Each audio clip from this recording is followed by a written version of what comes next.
Is it the blue light is on? Yeah, the blue light's on.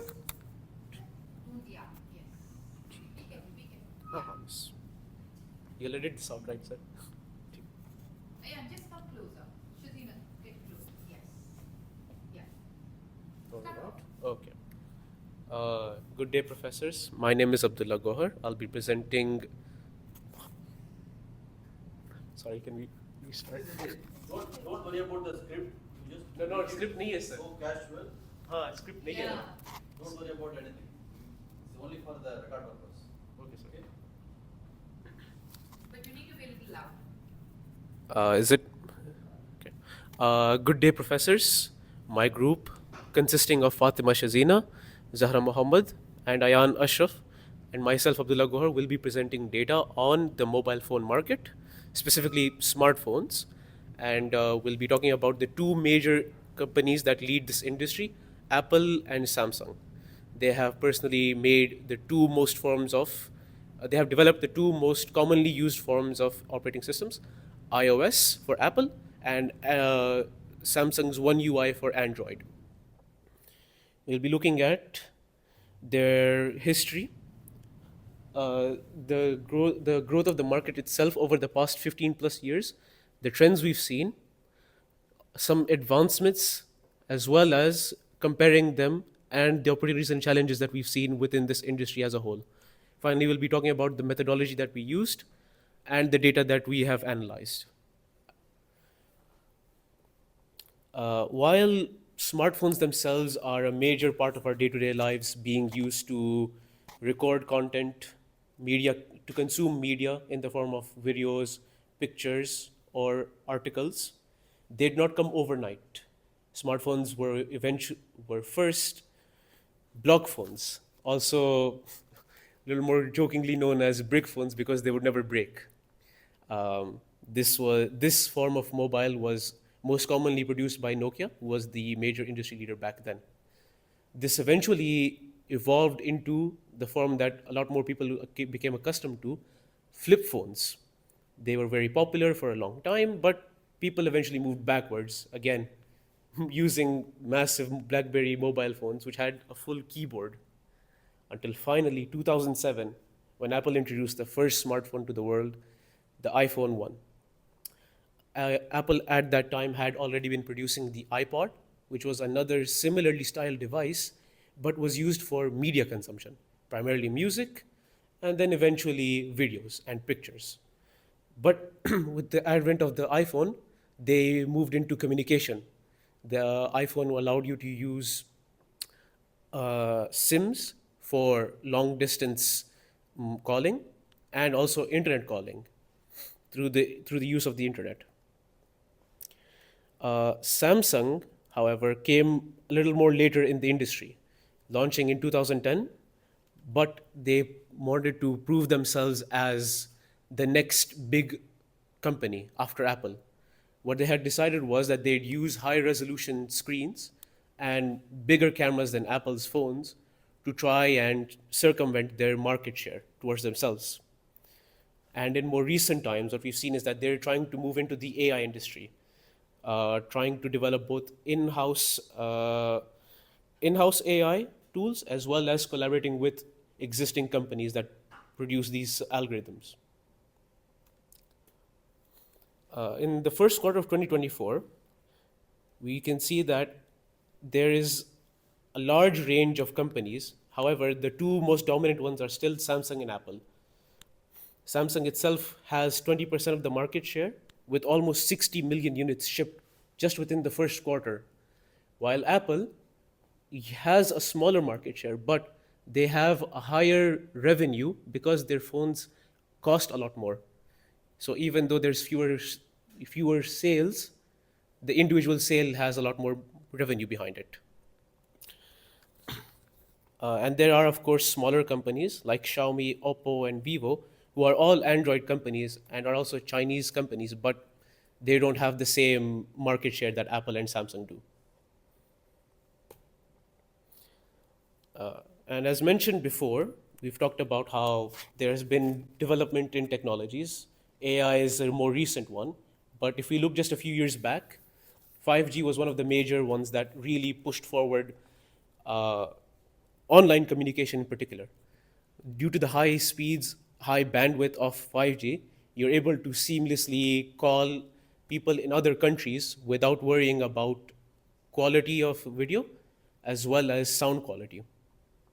Afterwards, after AI, after 5G, we had AR. Now, Samsung has developed a bit more into this with their emojis and personalized avatars, small things that people use to introduce themselves with a bit more character. However, Apple recently has pushed a lot more into this with their massive Apple Vision Pro, which is a set of, which is almost like a helmet with how big it is. But it's meant to show their advancement within the AR industry, the AR world as a whole. And of course, AI, the big thing of the past 2, 3 years. AI has been in use for many years, but in the mobile industry, Apple has used it primarily for Siri to improve its hearing capabilities, how it analyzes the words, the actions by the user to better determine what it's asking for, to find whatever it needs. While Galaxy has been using it to streamline features and introduce tools to enhance the existing functionality of their devices.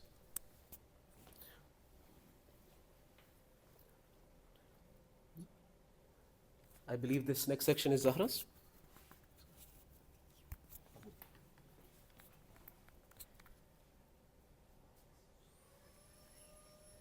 So when it comes to e-commerce and how we shop online, we have a wide selection. We have a wide selection of platforms to choose from. Okay. We have. Is it fine? Okay. We have a wide selection of platforms to choose from, and we have different smartphone brands or models and variants, like how in Apple, for example, how we have Apple, Samsung, and all the other brands, and then in each brand we have different models, like how in Samsung we have the Z Fold, which suits the customers who want big screen, as well as something that takes less space.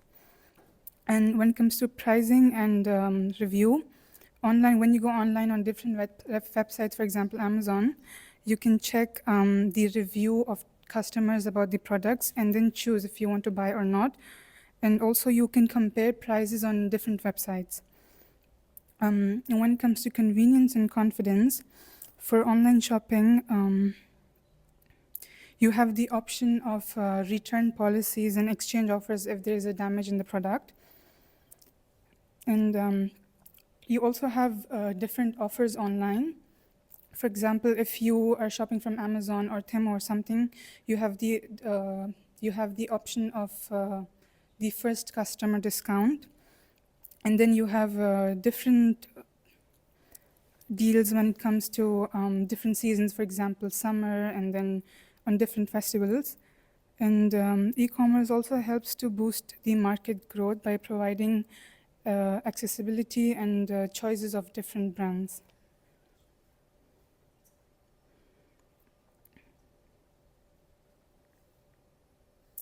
And for the market segment, Android and iOS together, they have most of they control most of the market share. For example, they have 99% of the market share, and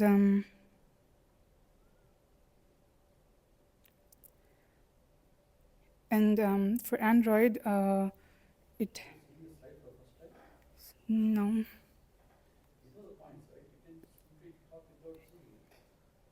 Okay. So. And for Android, they have more than 3.5 billion users worldwide, and iOS has 1.3 billion users. And as I said, that Android and iPhone, they dominate over 99% of the market share. And Android has a Google App Store, which hosts which has more than 3.3 million apps, and for iOS, it has more than 1.6 billion apps.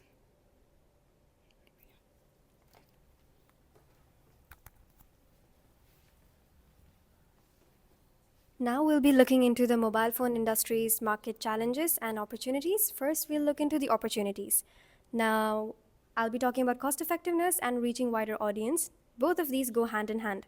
Cost-effective methods like in-app ads, SMSs, and push alerts are very ideal for smaller companies with limited budget.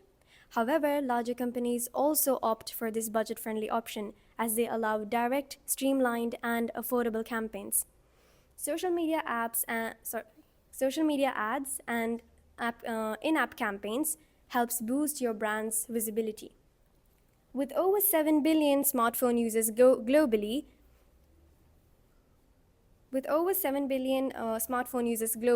there's a vast reach for potential customers. Social media ads, again, and in-app campaigns really help in this sector too. Next, we'll be looking into the challenges. Highly competitive and developing an effective strategy. The mobile phone marketing landscape is highly competitive. To stand out from different brands and competitors is very challenging. If your competitors are better at targeting your audience, there's a high risk that you will lose your potential customers and even your current customers. One of the ways to tackle this issue is to have influencer endorsements, and social media can help you coverage. Developing an effective strategy. Developing an effective strategy is again really challenging because all the brands out there will also go for this. The main aim here is to develop an effective strategy that's also unique. The only way to achieve this effectively is to conduct a thorough market research and a thorough audience research. Next, we'll be looking into the methodology used. We gathered our data from BankMyCell and Business of Apps. Our analysis will provide you the market share percentage for Apple versus Samsung for the years 2021, 2022, and 2023. And then we'll provide you with two forecasts that I have conducted using Tabula, Apple's annual revenue and Apple's iPhone sales revenue. Forecasted period is from 2024 to 2025. Now, first, again, Apple's annual revenue growth. We'll first take into account the historical growth. We notice here that from 2008 to 2022, there's a massive growth. In 2008, with just $37.4 billion, Apple managed to reach up to $394.1 billion. The notable spikes are in 2012 and 2021. We notice an increased revenue spike during the pandemic. Now, everyone will think, like, how did the pandemic cause a surge in the revenue? During the COVID-19 phase, there was a boom in the e-commerce industry. Since remote learning and remote working was many people had adapted that, digital devices were more in demand. Moreover, Apple continued to launch more of their products, which grabbed the customers' interests. The forecasted growth for 2024 is $430.6 billion, and we are expected to see in 2025 $456.1 billion. Their entire revenue growth showcases not just their significant robust growth, but also their resilience in certain obstacles like the pandemic.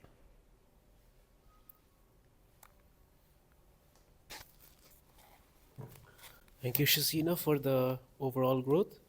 Now, when looking at specifically just the iPhone itself, we notice that even within the first year, there's already an $11.6 billion revenue that Apple didn't have access to before.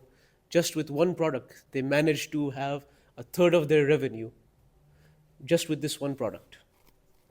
And if we keep going along, we see that there is very sustainable growth going from 11.6 to 20.7 to $39.9 billion, almost $40 billion in just 2 years. And then within 1 year, another massive growth of over $33 billion, and then a massive spike. Within 1 year, they managed to go to 125, over $50 billion in revenue, just going from one phone to another. This is how popular the iPhone was. This is how much people were valuing a communication device that could do everything. That's how popular it was.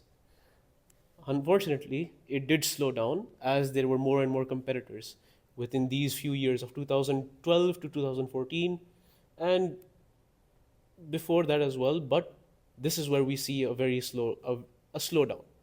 Only $25 billion in 2013, and then another 19 billion in 2014. However, another jump for Apple. Somehow they managed to pull these things out, no matter what competition comes. They jump up, they reach 231 billion from 169, and then they fall back down to 211. The amount of competition that started around this period is massive, because phones like Xiaomi brands like Xiaomi had started to improve their flagship models. Samsung had really improved their flagship models and had started to really give a lot of competition to Apple. And this is further evidenced by the fact that through these 2 years, 2017 and 18, there's a very small change. It's the kind of change that you would not expect, of only $1 billion, and then actually a fall in 2019 to 187. However, it also has to be stated that during this time there was also the COVID pandemic, so sales would also fall down around this period. And then another jump up to 242, as it was, because it was the pandemic again, and as Shazina had stated, people were valuing online learning and online work much more than in office, because it was safer, and also it was easier to handle a phone versus an entire computer or laptop. And as we see, even in just 2022, they're still maintaining a very high amount of revenue, $232 billion in 2022. Now, if we're going to focus on the forecast for 2023, it's not forecasted, but we've seen that they've reached 257, above their 232 threshold in 2022. But for 2024, they're expected to increase by another 22 billion, and then in 2025, another $22 billion. Apple has somehow managed to go over 200 times their original amount in 2008, from 11.6 billion all the way to $257.7 billion. It's a big jump.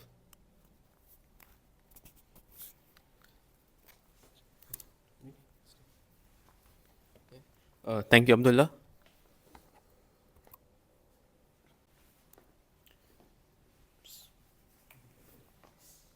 Sorry, relax. Okay. No.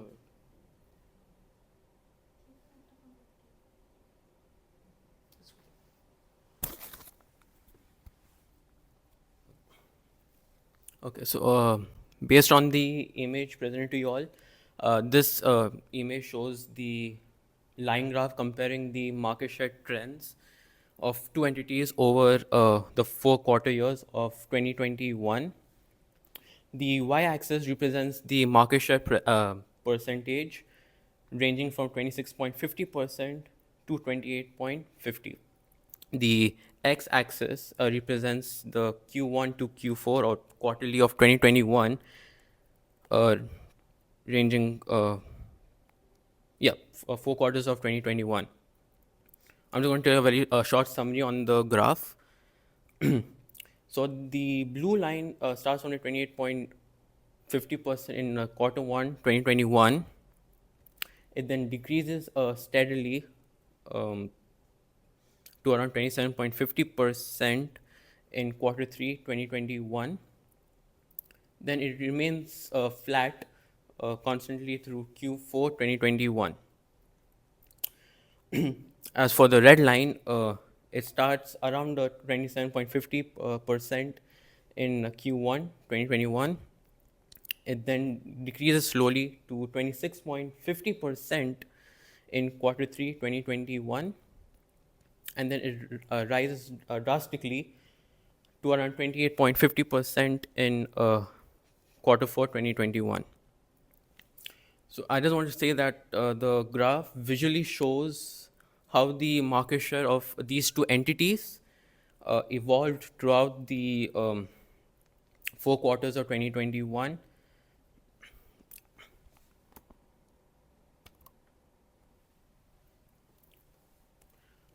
Same thing based on the image. Now this image shows the market share Samsung versus Apple of 2022. So the x-axis represents again the quarters of 2022, while the y-axis represents the market share percentage. The blue line represents the Samsung market share, and the red represents the Apple market share. The for the blue Samsung,